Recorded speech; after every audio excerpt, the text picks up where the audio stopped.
Ladies and gentlemen, thank you for joining us. My name is Dr. Leon Hartwell. I'm a Sotro Fellow at LSE IDEAS. Welcome to another LSE IDEAS Russia-Ukraine Dialogue. Our dialogues take place every Tuesday. Before I introduce our distinguished panelists, let me provide you with a few brief updates. Satellite imagery has turned up a third significant mass grave near Mariupol. According to Ukrainian officials, 2 previously discovered graves would jointly hold approximately 10,000 people. More than 1 out of 4 Ukrainians have now been forced to flee their homes since 24 February, bringing the total number of refugees to over 5.1 million and internally displaced people to 7.7 million. Today, diplomatic efforts continue. UN Secretary General Antonio Guterres will be meeting with Putin in Moscow. It's likely that he will lobby for an immediate ceasefire. Turkey's President Erdogan, who also has the scheduled call for today with Putin, said he will attempt to steer him towards a diplomatic solution. Earlier this week, Russia's Foreign Minister, Sergei Lavrov, mentioned that the war will likely end in a treaty. Specifically, he stated that the, quote, perimeters will be determined by the stage of hostilities at which this treaty becomes a reality, unquote. Our theme today is diplomacy in the time of war. It is tough, though, to conduct diplomacy in the middle of a war, especially when your adversary is stubborn, like President Putin. By many accounts, diplomacy has so far failed with the Kremlin. Pundits have also argued that military power is therefore largely seen as a tool to reinforce our diplomatic efforts. That said, it's fitting that we have 2 individuals with strong military ties from both sides of the Atlantic who will contribute to our dialogue today. Firstly, it is my pleasure to introduce a personal hero, Lieutenant Colonel Alexander Vindman, a current doctoral candidate at SAIS, Johns Hopkins University. Before he became a scholar, he served a distinguished career in the US military. Most recently, he was the director for Eastern Europe, the Caucasus, and Russia on the US National Security Council. In October 2019, Alex testified before the US Congress regarding the so-called Trump-Ukraine scandal. In other words, be careful what you say in front of him. If he's willing to stand up to the US president for wrongdoing, he will certainly also call you out. Welcome, Alex. Our second speaker is Margiris Abukevičius, Lithuania's Vice Minister of National Defense. He's responsible for international cooperation and cybersecurity. Prior to this, he was the Senior Advisor at the Cybersecurity and Information Technology Policy Department of the Ministry of National Defense. Welcome, Margiris. Now, I'm first going to turn to Alex. And Alex, I'll ask you a few questions so that you can open this panel discussion for us. Firstly, from a military perspective, we know the Russia-Ukraine war is entering a critical phase. So please provide us with a brief update. Secondly, we have seen a real mixed bag of diplomatic and military responses from both sides of the Atlantic to contain or stop Putin's aggression. Importantly, we've seen an incredible diplomatic effort to mobilize and expand our NATO alliance to provide support to Ukraine. And as we speak, US Defense Secretary Lloyd Austin is hosting a meeting with some 40 nations in Ramstein, Germany, focusing on Ukraine security. Now, what are your main overall observations of our NATO action since the start of the war? And do you think the Ramstein meeting may be a turning point? Thank you. Over to you, Alex. Thanks for having me on. And since this is LSE, I'll keep my comments economical. But I'll start with the diplomatic overtures, including all the way from the beginning to today, and then wrap up kind of with the military picture as it's developing. So we should recognize that part of the reason that we're at this stage of this war, while it's mainly being decided on the ground in Ukraine, it's also playing out in the diplomatic theater, which is the concerted effort of the U.S. to lead the democratic world to impose costs on Russia. This process started in, I would say, in earnest in the December timeframe, maybe more so in earnest in the January timeframe, frankly, with some meetings in Geneva. But it was the foundation for the diplomatic response to impose costs on Russia, to provision Ukraine with sufficient military aid, and to isolate Russia. And this process that's likely to continue in its coherent, cohesive manner, moving forward all the way through whatever amounts with regards to diplomatic closure to this war. It seems to me, for the time being, that diplomatic closure is still ways off. If anything, Vladimir Putin has put himself into a tighter position with the rhetoric of victory around the corner, with kind of dehumanizing the Ukrainian population, with the increasing tenor of the rhetoric around denazification, where he doesn't really have the means to engage in diplomatic negotiations unless he could do that from a position of strength and victory on the battlefield. So in the meantime, most of the diplomacy on the balance is with regards to ally cohesion and support to Ukraine. It took us about 8 weeks to get here, but we're now at a really significant level of contributions coming into Ukraine. The U.S. is attempting to be thoughtful and orchestrate and synchronize those efforts. There are a lot of efforts underway in the operational theater to organize the donors to provide relevant support. And then this is the political component to it, the strategic element of shifting the rhetoric to something closer to what I think it should be, which is a strategic defeat for Russia for this war. It's been couched so far by Secretary Austin as a degradation of capabilities to be able to continue to be belligerent for Russia. But we're approaching that threshold where we need to be, which is a strategic defeat for Russia, because that's the only thing that could compel Russia to not pursue military means to achieve political aims. Now, the other reason that we're here at this stage and these fruitful conversations is that Ukraine has provided the breathing room to have conversations. Initially, there's been a lot of rhetoric about the success of the intelligence community. I think that's true only in part. It's true with regards to kind of exquisite intelligence about Russian actions leading up to the war, but the analysis around whether Russia was going to be the victor or Ukraine was going to be the victor, all was geared towards a decisive defeat by Russia very, very quickly. The Ukrainians stymied those plans. They stifled Russia's aspirations for a quick military defeat and provided room for the Western world and the U.S. to start to organize support. This particular phase of the war is particularly acute and dangerous because in reality, Russia never had the military means to achieve its initial political aims, which is to rapidly seize large portions of Ukrainian territory, encircle cities, compel a surrender and in place of public government. This much more focused operation does, in certain regards, play to Russian strengths, where they could focus their superior military technology, combat power, air power on gains in the East. But unfortunately for Russia, it doesn't look like they're actually going to achieve even those more limited aims, in part because their military has been degraded so significantly in the preceding 8 weeks.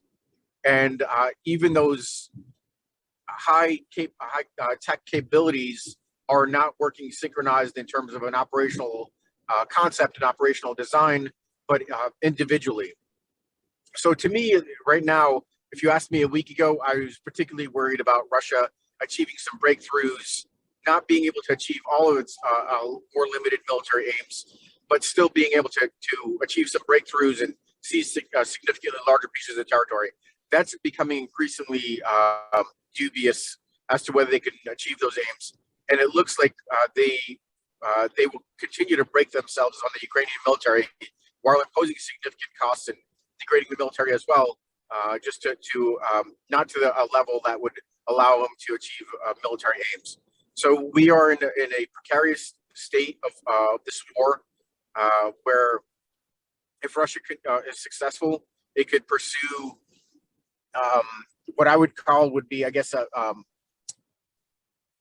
enduring campaign, escalating off of success, delivering on some sort of military gains on the ground, and potentially still attempting to march forward to its maximalist objectives. Or Russia is broken in the east, and then really has to fall back, consolidate, and reorganize for months in order to conduct any more offensive operations. And then it has a really stark decision to make between a continued war, a protracted war, with maybe no additional significant outcomes, or some rhetorical victories like a la Mariupol, where President Putin declared victory and then moved patted himself and Shoigu on the back, and then claimed victory and moved on. That could be an alternative after these next 4 weeks also. Thank you, Alex, for that very insightful status update there. And we'll circle back to some of the issues that you raised there. I'm now going to turn to Deputy Minister of Defense for Lithuania, Margiris Abukevičius, to give some of his thoughts on the situation. Now, Margiris, Lithuania has taken a variety of actions in response to Putin's escalation of the war, from expulsion of Russia's ambassador to Vilnius to recalling your envoy in Moscow. And it seems to suggest that diplomacy with Russia is currently not working. How does Lithuania view the security situation in the region and in Ukraine? And what is the appropriate way for us, NATO and our allies, to respond? Thank you. So thanks first of all, thanks for inviting me. It's I think a great opportunity to share Lithuanian view on the issue. I think you made the wrong choice to have a MOD speaker on diplomacy panel. I think MOD is less focused on diplomacy, more focused on military power. Personally, I'm really the one who believes that diplomacy and Russia doesn't go together. So I think that is also a historical assessment. But to make these arguments, and first I will make some arguments on diplomacy, and will illustrate my points, and later we can speak about how we see the situation developing on the ground and what are the consequences. So on diplomacy, I think two important episodes if we look through the diplomacy perspective. And first, we should go back to the situation we were maybe 4 months ago, when Russia put their demands forward for NATO, for the Western countries. And, they were talking about no further NATO enlargement. We don't want, basically, first of all, talking about Ukraine, but also going beyond. They clearly declared that they see NATO two status NATO members. They never accepted and will never accept NATO enlargement. They want to go to the station pre-1997. They asked for US withdrawal from Europe. So I would say that was not even a demands. That were ultimatums, without any legitimacy to ask for that. And this is a long-term Russian strategy: ask for something which has never been, yours, and expect that someone will enter in some negotiations, and then you will get something out of that process. And we saw that some of even Western countries were saying, yeah, we should discuss, we should talk. We should not escalate. We should leave, channels for diplomacy open. Of course, Russia made it very clear that they didn't want, but there was an instinct talk, but with Russia it doesn't work because I think if you expect that you will find a diplomatic solution or diplomacy will lead you somewhere with Russia, you are wrong, because it's contrary. Dialogue and non-escalation, so-called, leads you to the war, and that was a case now. So diplomacy, Russians understand diplomacy as a weakness. If the other side is ready to negotiate, we understand it as a weakness, and I'm sure we understand all the military power. So the deterrence, the strengthening of military power, or looking what military ways to respond we have, sends a very strong and the only clear message to Russia. Then I think the other example where Russia is not interested in diplomacy is what is going on now, from the, I think it was the early war stage, when those so-called negotiations between Ukraine and Russia started.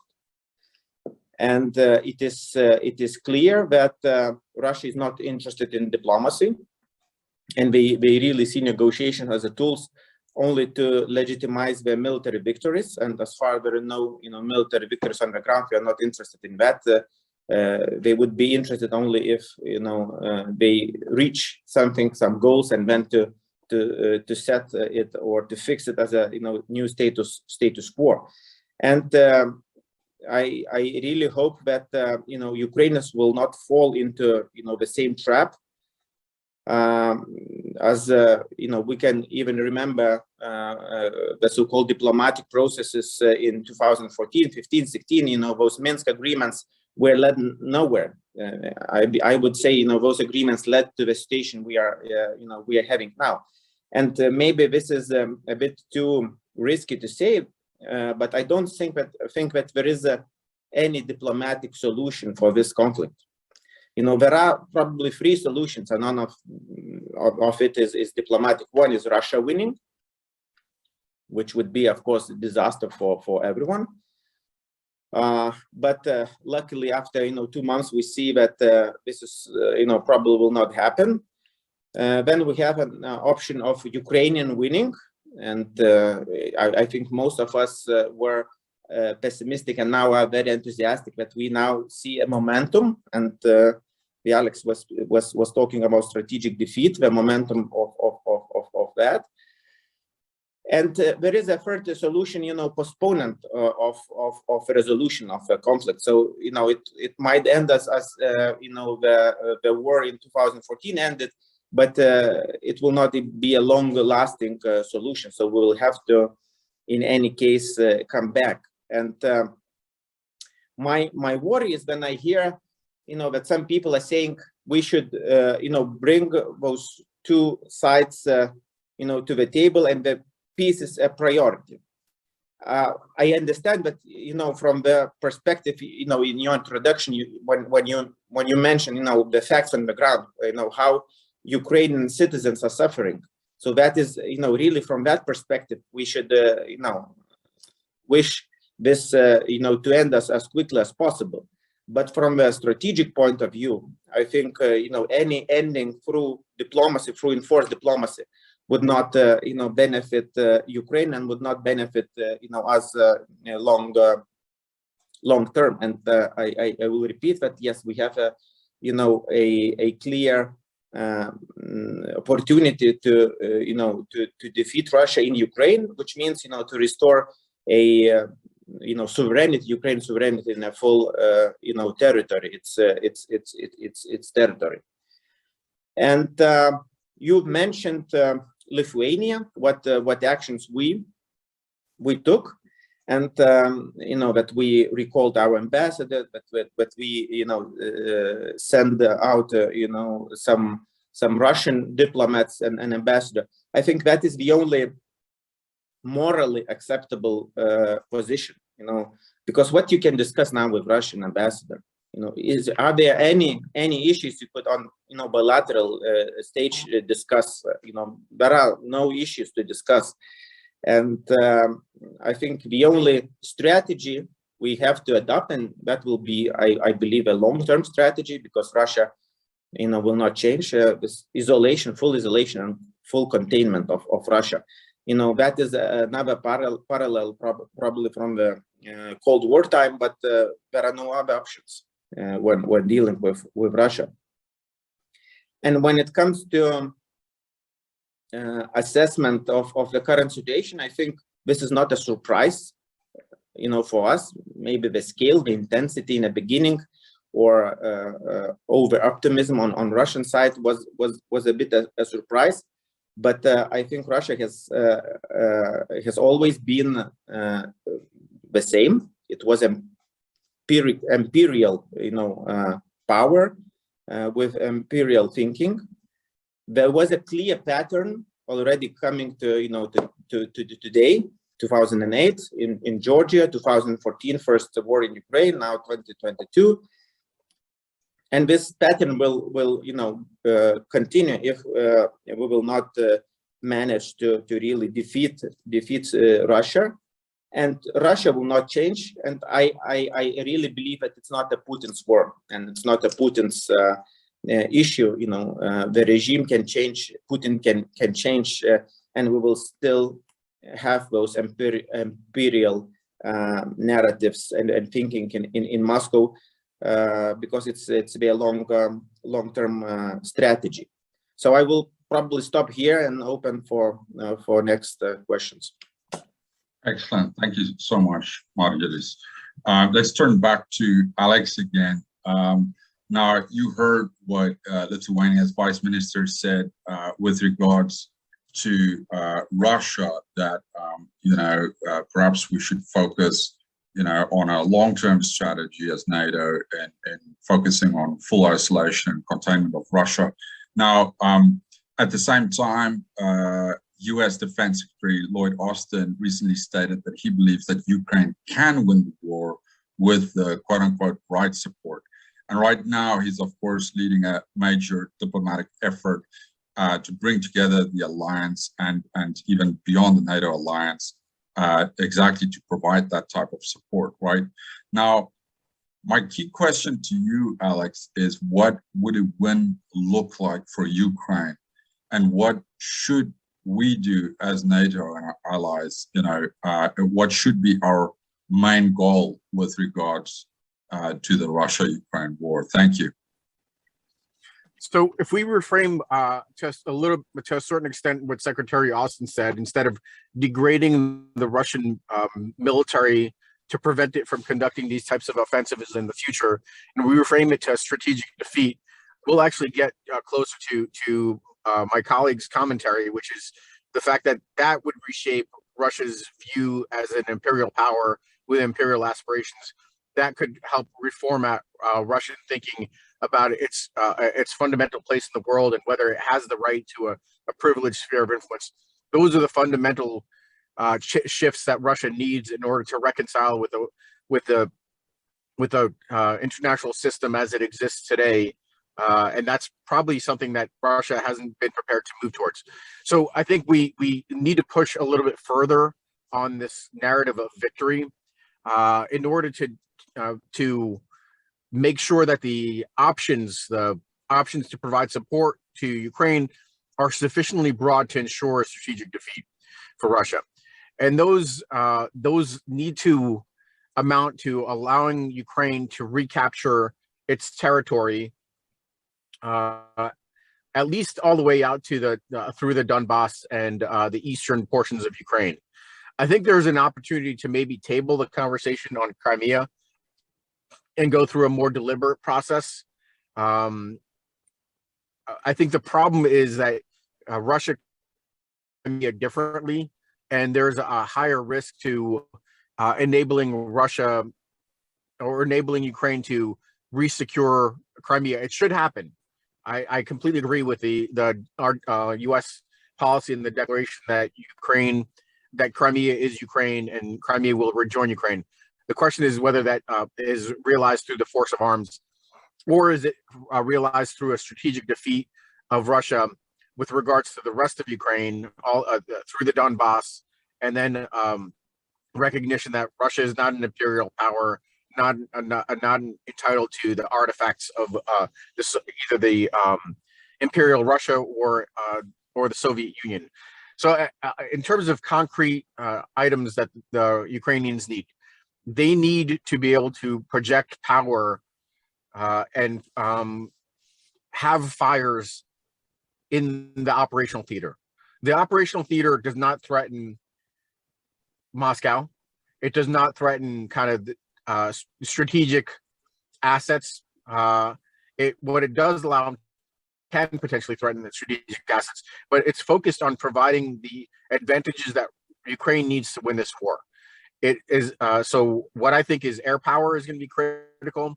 Unmanned combat aerial vehicles, because those unmanned combat aerial vehicles will allow Ukraine to strike airfields in Crimea, in the borderlands adjacent to Ukraine. So that's Rostov, that's Milarova, that's Taganrog, all those theaters that are vital to Russia conducting this offensive. Ukraine needs to be able to go after ballistic missiles that are raining fire on Ukrainian cities, and Ukraine needs some additional strike capabilities, long-range strike capabilities to destroy Russia's own long-range fires. That's what Ukraine needs in order to achieve some sort of initial parity with the Russian military in terms of the high-tech capabilities, and then to enable a strategic defeat where Russia is no longer able to sustain its war effort. And now has to worry about something more fundamental like national defense instead of some sort of project to expand Russian territory and Russia's influence in the near abroad. Thank you, Alex. Let's turn to Margiris, and we'll continue to talk about this issue of support for Ukraine. As the war escalated, the Lithuanian-led EU Cyber Rapid Response Team was activated to support Ukraine. Can you tell us a bit more about why Lithuania decided to do this, and also how successful has the Cyber Rapid Response been so far? Thank you. Yeah, so thanks for that question. I think, yeah, I will just complement what was said on the need to further support with weapons Ukraine, and I think that today's meeting is really demonstrates a will to do that, and urgency to do that. And it's good we went through different stages in this war. In the beginning it was we were really thinking in terms of supplying equipment which could reach very quickly Ukraine, equipment they can quickly use. Now we are we see that we are in the other phase of the war where we have a little bit more time, not much, but time to deliver equipment, to train, which is very important. We are starting training Ukrainians, and that gives another opportunity to support them with weapon systems they have never been using. So I think we really progressed as the war progressed, and Lithuania definitely will play its part in that support. But going back to your question on cyber, I think first it is important to understand that cyber is a part of this war. It has been always part of the Russian hybrid toolbox. And we saw a number of cyber attacks even before the active phase of war. And during that moment, this idea of activating cyber rapid response team came. First, of course, we have a close relations with Ukraine, in also including cyber field, and we were thinking how to best support them. And the idea was to deploy a cyber rapid response team, which again, I think needs a little bit of explanation what it is. It is a multinational force led by Lithuania, but it's 6 member states on board, and contributing with different experts. So it is, you know, a team which combines in itself a different expertise, which could be deployed to solve some incidents, and also could be, you know, deployed to help a host nation to test their network resilience and so on. But the most effective, of course, when you can deploy, you know, to the theater, not assisting remotely.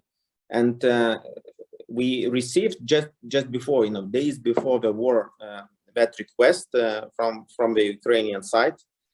We made that decision, but the actual deployment was postponed because of you know, active military actions. So we've been, you know, keeping the contacts, and the team is still activated. It has not been deployed yet, but since we, you know, see now more and more, you know, diplomatic presence coming to Kiev, maybe it will be an opportunity for us to, you know, to reassess the actual deployment. But definitely, you know, we are also interested, as we are interested in helping in supplying weapon systems they need. We are very much interested in helping Ukraine to defend its cyber, you know, territory and their networks. And I think the Western support was also helpful in that respect, in sharing some information. And I would say, you know, the level of information sharing on cyber was also and is also, you know, unprecedented among the allies, because we definitely see that what is happening in Ukraine might affect us all, or, you know, there might be some spillover effects. So definitely, you know, cyber is an important element. That's why we keep an eye and of course see how we can support Ukraine. Thank you, Deputy Minister. Let's turn to Alex again. Alex, I know that you spent a lot of time now as you're transitioning to that role as a scholar now, and you think a lot about this issue of a long war scenario. Now, what are the possibilities of a long war scenario with regards to the Russia-Ukraine conflict, and how can we prevent it? What do we need to do on the diplomatic and military fronts? Thank you. Sure. So I think we're basically on the cusp of a long hot war scenario. I mean, this has been already a long war for 8 years. Many people, you know, often forget about that, didn't note the fact that this war has been ongoing for 8 years in its hot phase, longer than that, frankly, probably since about 2004, 2005 with the Orange Revolution and other kind of you know, non-military phases. But I think we're at the point where if Russia achieves its military objectives in the East, it could declare some sort of victory on the path to denazifying, demilitarizing Ukraine, and make the case with a population that is supportive, frankly, majority of the population supports this war, that there are tangible victories to offset the costs of sanctions, to offset the cost of lives lost, although the Russian population is not fully aware of how catastrophic this war has been. And in that kind of situation, where Russia is successful, it could make a case for conscription. It could make a case for prosecuting this war to an ultimate gain of recapturing Ukraine, rebuilding, you know, something closer. And even if it's not formally incorporated, that's not hasn't been necessarily a central portion of the discourse. So it's unclear if it would be Ukraine wiped off the map and reincorporated back into a Russian kind of expanded Russian empire or not. I don't think that was the thinking earlier on, but over a long war scenario, you could envision something like that happening. So a throwback to like the 19th century, or earlier. And I think that Russia could make that case if it's successful. If it is not successful, if Russia runs out of military capacity to wage war over the course of the next several weeks, Russia is pressing with its remaining combat power, somewhere in the ballpark of 75 to 80 battalion tactical groups, about 2/3 the size of the initial kind of assault force, a little bit less. Russia, it doesn't seem like it has the military capacity to achieve its aims. So I think we're actually in a world where we're at a tipping point. Russia can win, perpetuate a long war, or Russia can lose relatively decisively, meaning it burns through those remaining battalion tactical groups. Its only options remain drawing on vast depots. I mean, the enormous depots, stockpiles of Soviet-era equipment, and drawing on conscripts to continue the war, or it could avoid the kind of the instability of a war loss scenario, claim some sort of rhetorical victories, claim that it's significantly demilitarized Ukraine because it destroyed all these cities, it's killed a bunch of Ukrainian people and Ukrainian soldiers, and then use the repressive tools at hand for Vladimir Putin and crush dissent for what the population will, relatively quickly realize was a folly with regards to this war. So I think that's where we are. We're really at that point where this war could very well be decided. I don't necessarily agree with kind of the slightly more conventional thinking, even from my own government and my own military leadership, that this has to remain years long, months long and years long war. I think there should be an effort made to help the Ukrainian military win decisively to avoid that scenario. And to me, there's a little bit of, I understand how this works, the rhetoric works. There's a bit of smoke and mirrors to saying this is a long war where we don't have to necessarily provide Ukraine everything that they need in the short term. We can do it over long term. I completely agree with the notion that we need to start training the Ukrainians, but there are things that take months to train on, and there are things that take weeks to train on and could be relevant to this fight. And we shouldn't, use this straw man of a long war scenario to continue to meter in military assistance just in time, slowly increasing Ukraine's capabilities when Ukraine, frankly, has the capacity to absorb pretty high-tech equipment now. We're talking about drones, for instance, in U.S. inventory that it takes 2 weeks to train an operator on. Powerful, capable drones with operational effects that don't require trained pilots. Those are the things that we should be doing now, and that's why I'm not off my critical approach to some of the policies from the U.S. government and Western European governments' reluctance to provide adequate support. I'd like to follow the Baltics and Eastern Europeans' lead on this one. Thank you, Alex. It sounds like we need an Amazon approach to the delivery of weapons and training for Ukraine. Just a follow-up question to that. I know you have some thoughts on the issue of a no-fly zone or alternatives to that. Would you mind just giving us brief thoughts on that? So first, let me address the Amazon approach. Actually, it is in fact something I've been writing about. I've written about the need for a Lendlease program, that basically offers almost every capability that the Ukrainian military can use. I've got something coming probably this week on how to operationalize that idea. It still hasn't been implemented. The Senate passed the Lendlease program. The House hasn't passed it yet, and the president hasn't signed it into law.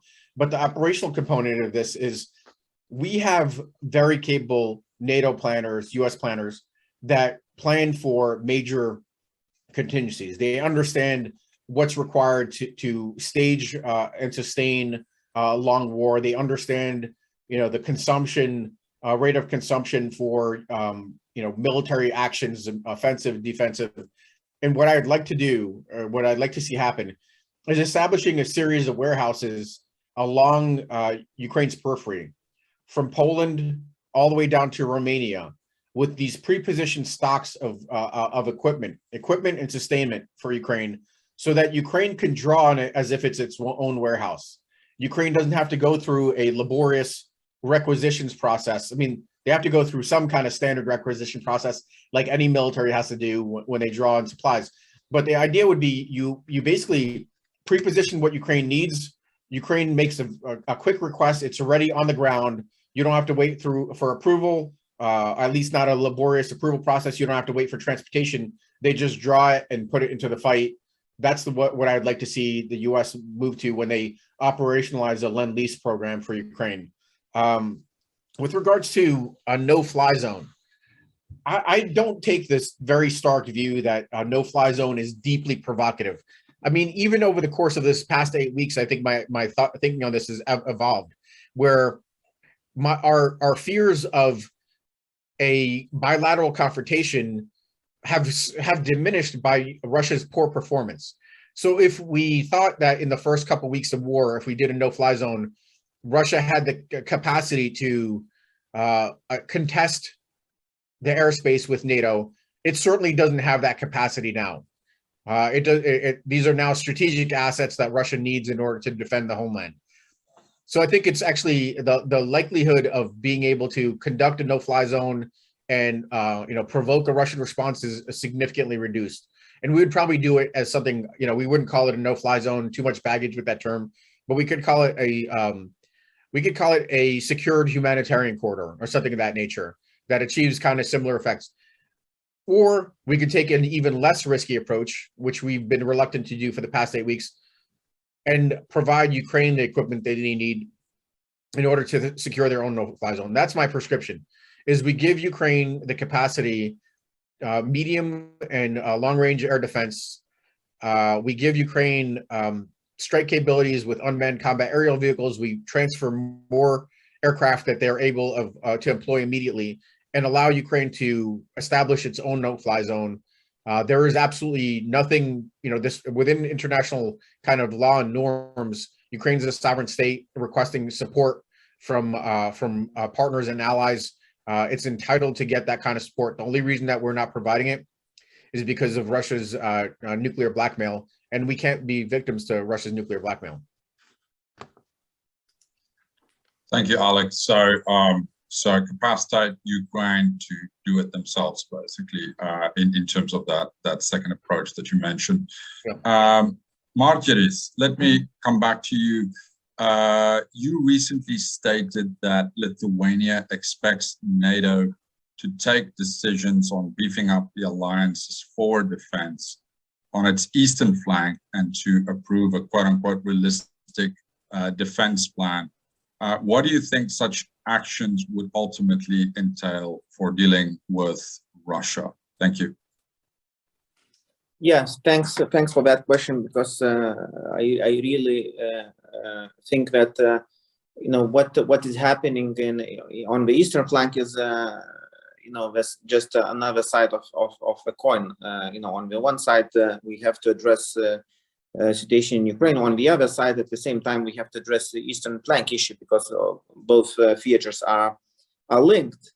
And if we think about possible escalation, eastern flank, NATO eastern flank could be if Russia decides to escalate outside Ukraine, could be a feature. So I think we should, before answering question what we should do on NATO eastern flank, we should answer question, how we see the security situation for NATO. And in my understanding, it's and I believe this is a shared understanding. And of course, we saw a number of joint statements and positions that this is a long-term change. This is a fundamental change, and therefore we need a adaptation of our force posture in the eastern flank. And I think again we have some voices which I would say we should have a counter arguments to it, that Russia will be weaker after this war. So I think that is a myth, or if it will be weaker, it will be a very short time of period. Even when during that time of period, they still have a weapon systems to rely on. Maybe it will not be a conventional, but they will rely on non-conventional and so on. So we really should not count on Russia weakness. And in my first answer, I was trying to give you this long-term pattern perspective that this is a long-term strategy which will not go away. So having this in mind, we should definitely prepare for very different posture. What are the elements of that new security station, in particular for Lithuania? I think we should not only speak about Russia and Kaliningrad. Militarization of Kaliningrad was also we used to live next to Kaliningrad, and that was a process ongoing. So nothing new here. But Belarus is a really game changer, I think, in our security, and it's not a game changer for the Baltic states, not for Lithuania, but also for the whole NATO. Because if we were talking about short notice scenarios before, now we can easily talk about no notice scenarios. When you have forces next to your border, and we have now Russian forces deployed in Belarus, and those forces were using Belarus territory, to conduct airstrikes and so on against Ukrainian targets. So you already have you don't have this time period of frame to adjust your posture to react to what is happening on the ground. And after 2014, NATO made a very good decisions to reinforce eastern flank. The concept was that we should have a light presence and reinforce it when needed. So that was a good answer during after 2014.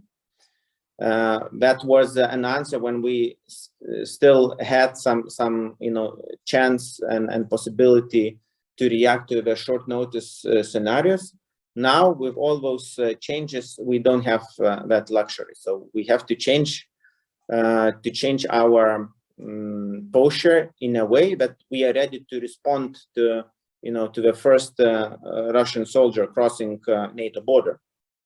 In order to do that, we definitely need much the NATO presence much more significant in numbers.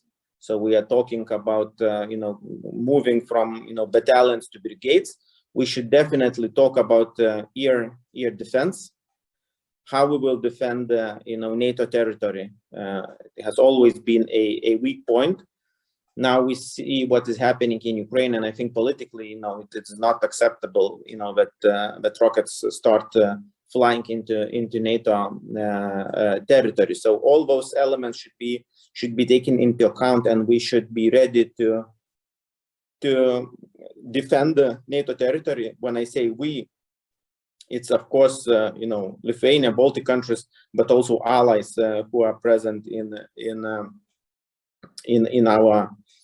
our countries. And this is an issue which we really hope will be answered, or will be given a focus in Madrid summit. I think the Madrid summit is really a critical moment when it comes to NATO response, and we should be ready to go back to the forward defense concept, which is a concept from Cold War time. Of course, we have to modernize it, but the mentality is the same. That we should be ready to defend from the first soldier and from the first centimeter. So it's deterrence by denial, basically. it's not a deterrence by punishment, which was a strategy before. And also, from the political side, I think after all those what we saw in Bucha and other areas, nobody can say that losing a territory for Russians would be an option, or politically acceptable. All those atrocities we saw, if you imagine those atrocities in NATO, it's totally unacceptable. So that's why we have to beef up our posture and to be really serious about being ready to defend from the first. And that is the only deterrence which could work against Russia. Thank you. All right, let's turn back to Alex. We have a question from Bernard Casey, who's asking if we are looking for a strategic defeat. How do we cope with the fact that one of the parties has nuclear weapons? And I think that question, we keep on coming back to that issue during these dialogues. We know that recently Lavrov also acknowledged the quote-unquote considerable risk of the conflict with Ukraine escalating to nuclear war. I know you are quite strong on MAD, mutually assured destruction. So please, can you share your thoughts with us? Sure. So, I think it should be evident that Russia, when it's particularly weak, will resort to the nuclear saber rattling, and more so than even when it's strong. When it's strong, when it feels like it has a potent conventional capability, it doesn't need to really warn off adversaries with regards to nuclear capability. So this is a world that we're setting ourselves up for. Russia's own stumble into a strategic defeat, not at the hands of the United States, because again, we're not the central figure here. It's the Ukrainians. We're providing a supporting role with regards to arming the Ukrainians, but at strategic defeat at the hands of the Ukrainians, it's breaking itself on the Ukrainian military will compel it to rely on its ultimate hedge, which is nuclear saber rattling and warning off adversaries with nuclear capabilities. That's going to be the case until at some future date, Russia again feels its conventional capabilities have been rebuilt sufficiently to where it doesn't have to overly rely on its strategic hedge. So I guess I'm starting with the premise that this is the world we're faced with. This is the world we're going to live with. So our options are to either continue to fear and be the targets and subject of nuclear blackmail, which is a very powerful, potent tool. It is not something that we can dismiss. It is something that we need to plan for. It is something that we need to make sure we have capable nuclear forces to warn off Russia. It is another reason why NATO needs to preserve a nuclear capability also, both kind of within the constituent states, but also as a NATO tool. Because this is the world that we're going to face. With regards to the legitimacy of these threats, there is no such thing as a zero probability in this scenario, but you could gauge based on probabilities and consequences. We have hyper focus on the consequences, that it's catastrophic thermonuclear war, that's the part of the equation that we always focus on. But the probabilities remain negligible. And the reason that they remain negligible is because of that doctrine of mutually assured destruction. Russia doesn't win a nuclear war. All parties lose. A nuclear war can never be won, thus must never be fought. The constant refrain. The Russians understand that notion also. And it's a strategic hedge to warn off against, frankly, Russian aggression against Russia, an existential threat to Russia. That's why that capability is, postured as it is. That's why the Russian doctrine is postured towards towards an existential threat to the Russian regime. So we can somehow cast off all of the nearly impossible high bar to Russia using it, and just kind of fall in on the consequences and forget about the probabilities, or we could try to take that balance equation, looking at both of them, and recognize that as long as we maintain our strong capability, as long as we're ready, as long as Russia recognizes that we will respond to use of WMDs with WMDs, we have a sufficient, stable, sustainable hedge that's existed for a long time. It's existed for as long as nuclear capabilities have existed, really. There is nothing to indicate that, the Russians have entirely moved to a much more adventurous posture. Lavrov oftentimes does his kind of rhetorical flourishes with the threats, but then again you have people like Medvedev saying that again reinforcing this notion of only to be used in case of existential threat to the regime. And I think the fact is that it's important for Russia to do this from their sense, to do this to warn off and with diminishing returns, because the more we hear these threats, the less we're going to pay attention to them. It's the boy who cried wolf scenario. But to still, with even diminishing returns, indicate that Russia has this capability to get the U.S. and NATO to self-deter. But that's the primary objective here, is to get the U.S. and NATO to self-deter, because again, Russia is not suicidal. Russia doesn't believe it could win a nuclear war. The math doesn't add up there, and we should just take it within that context. Thank you, Alex. Well, I'll definitely sleep better tonight after that response. Let's go again to Margiris. Your president, President Gitanas, now said, I recently visited Ukraine. What was the significance of that visit? What are the main takeaways, and how do you think that would influence this discussion here at Ramstein? Thank you.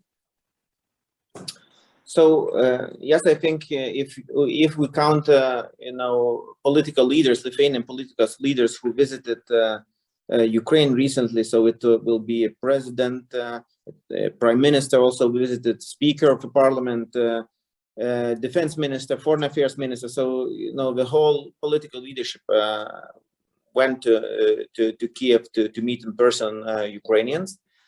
I think there is a practical and also political significance to that. When it comes to political, of course, it is it's a moral support, and also in a way ice breaking. Because now everyone goes. In the beginning it was very difficult to break that ice and to start doing. First visits were to Lviv and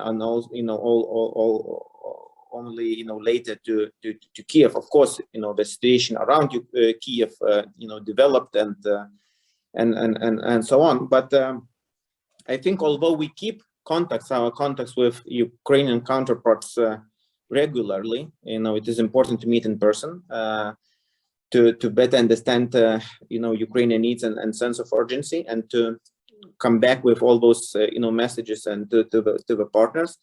And when it comes to the key takeaways from those visits, I think there are three.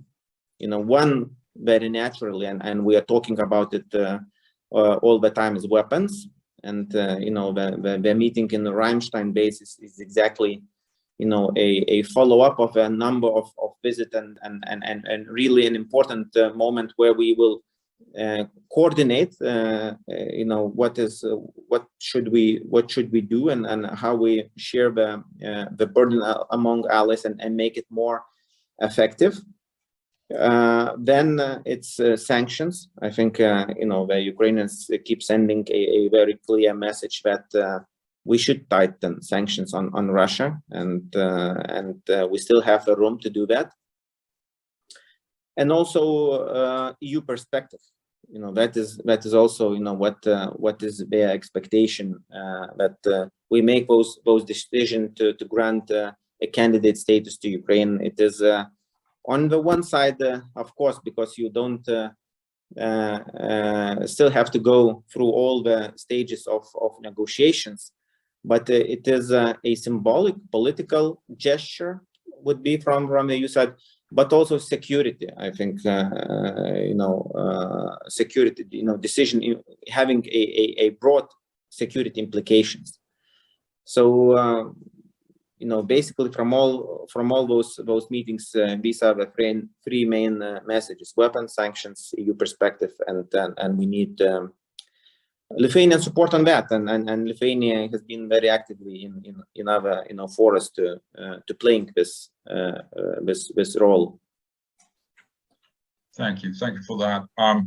Let's ask another question to Alex here from our audience. Liz Breaker from Idaho State University, former U.S. Army veteran. How much more, Alex, diplomacy do you believe the U.S. government is willing to engage in before it seriously contemplates an attempted regime change in Russia? Maybe we could reframe that also. Do you think that should be one of our goals, or should we merely signal perhaps to Russia that we may be ready to work with a different leader at the top? Thank you. Yeah, so I don't think regime change should be a goal. I don't think there's any amount of kind of failure in the leadership as long as the U.S. and Russia are not in direct hostilities. That should change the policy for the U.S. to pursue regime change as kind of a formal policy. What we can do, which would be completely appropriate, is to nurture, civil society, opposition, something that we frankly haven't played a much of a role in a long time. We took this parochial view that if we do that, we're basically setting up, potential partners to be targeted. But these folks also understand the risks, and we shouldn't be the ones to determine who if they want a hand of support, if they want to continue to establish the kinds of means of resistance that existed in the Soviet Union, like samizdat, like this, these efforts to organize dissent. We should nurture that, and we shouldn't be parochial about making a decision on behalf of a partner that we think it's too high a risk. They should do that. They're on the ground. In terms of regime change itself, though, I don't think, this, to me, there's a fallacy here associated with U.S. power, and that the U.S. is able to achieve that. What's the purpose of declaring a regime change policy when we have little to no means to realize that? The best we could do is we could be constructive and offer help to opposition and civil society. And with regards to diplomatic ties with regards with Russia, I don't think we have much that we can be doing. I mean, I wrote an article in the New York Times before President Biden's summit with President Putin in the summer that we should very much narrow our diplomacy with Russia, because the outcomes, the possibility for mutually beneficial outcomes is very, very limited. There are a couple of areas that Russia itself is keen on engaging with the U.S. We should let them continue to make those overtures. And if they align with U.S. national security interests, we should engage with them. Those tend to be on arms control, which is much more narrow than kind of like the, INF, intermediate nuclear forces type stuff, or open skies. It's really the fundamentals. It's nuclear kind of arms control, reducing the threat of the nuclear arsenals. There's something to be done, probably. I mean, that's the first one that comes to mind. There might be some other narrow niche areas with regards to strategic stability. The dialogues around cyber, I don't think there's much to be gained there. Russia will usually use those as a way to constrain U.S. action while leaving itself the freedom of maneuver. But there's an opportunity to continue to engage on strategic stability dialogues. But that's really about it. There is, at this point, it's actually probably amoral to have a robust diplomatic activity with Russia based on this war, this unprovoked war, and the barbarism that they've engaged in. And there's something, we too often sacrifice values to interests without recognizing how central our interests are to our values are to our interests. The interest component of that is what provides us continuity. It provides us the opportunity to not be transactional, not look towards like some sort of mirage of short-term gains, sacrificing values. So I would say that, fundamentally, this is a struggle between democracies and authoritarianism. We should use our values as kind of the touchstone, and make sure that the actions we take are in alignment with our values. And very rarely, if ever, should we wander or astray from a kind of values-based proposition, because again, our values are central to our interests, and they're the ones that provide the continuity. And that's how we probably should be conducting our foreign policy with regards to Russia. But I'm frankly more interested in the minister's views on this one, because he has to live it. Yeah, well, let's turn to Margiris. I know we're over time, so if you have another minute, maybe we could ask you that question and any concluding thoughts, perhaps. So yeah, I can quickly reply to the same question on the regime. I think you know, if current regime stays in power, I don't see many options but you know, full isolation of Russia. You know, it's from the moral point of view, you know, it would not be acceptable that you know, we go back to business as usual. So from that perspective, I think regime change is inevitable. You know, when it will happen, yes, we don't have many ways to influence. It depends on the dynamics inside Russia and their reactions to maybe we will have an indirect effect through through the sanctions in really a bit encouraging posts, but we don't have direct tools. But if Russia would like to have a chance, at least to have a chance, to come back to the table, international table, I think the regime change is inevitable. But I don't have any I don't believe that this change will bring qualitatively new regime government in Russia. And I was saying that before. But I think it's Putin or some other leader. It will be more of the same. And why? Because we should see what is happening in Russia now. We all were expecting, or some of us were expecting that when that the Russians will start going back to, or bodies going back to Russia, people will somehow understand what is happening, and that will change their perspective. But we see very different reactions. They are buried as heroes of as it was in the Second World War. So they kind of dead for the good cause.